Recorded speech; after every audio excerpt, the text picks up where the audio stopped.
Nice to see you. Nice to see you, Sophia Soto with the Nerds of Color. And first off, I just have to say this is like such a big honor for me. I'm a huge fan of you and your work. What I a can't thank you enough for pleasure. your Thank you so much. It's a pleasure to sit with you. pleasure to sit with you. Hopefully next time in person, but a pleasure to sit with you. And I love the show. I love your character. And the first thing I want to start off with is I think there is something to be said about how your character has this choice in front of him, pursue this investigation or get his job as a detective back, which we see how much he loves, and yet he just can't let it go. What do you think that says about who he is and how he feels about justice? Yeah, that's a great question. He starts off thinking he wants certain things in his life, like the job being the first thing. That's what he wants.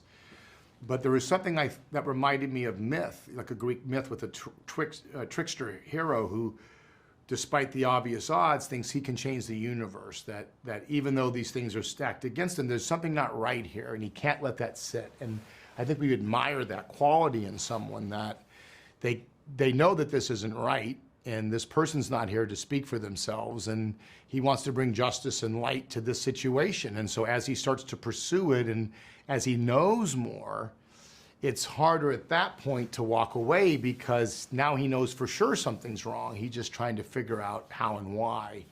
And that runs into what he thought he wanted, which was this job. But really, we realize that job was kind of a vehicle for what he really cares about, which is justice and righting wrongs.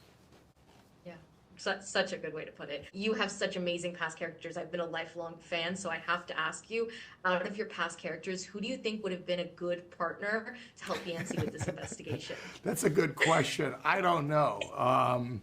Some of those guys, I don't know how much they would have been effective in this kind of situation. So maybe the character from The Cell, because he kind of was someone in pursuit who was a little bit relentless in pursuit of what he thought was wrong as well. But I don't know. I don't know how well they would have gotten along. So you never know. That's what a spin-off series is for. That's right. I always leave a project, like a show or a movie that I watch, with a takeaway, whether it's me relating to a character or some sort of message that I've gotten from the story. I'm curious for you, is there anything you walked away with when it came to this project, either relating to your character or the story, professionally or personally, like something you took away with it? Yeah, I think it's a well-told story, and starting with the book that Carl wrote, and obviously what Bill created, and the characters, and kind of a truism I think in life is, as we get older, we get a little wiser and start to reflect on choices and consequences. And I think, don't want to give away too much, as a spoiler, but I think there's definitely, maybe Yancy takes a step forward and a couple steps back as well.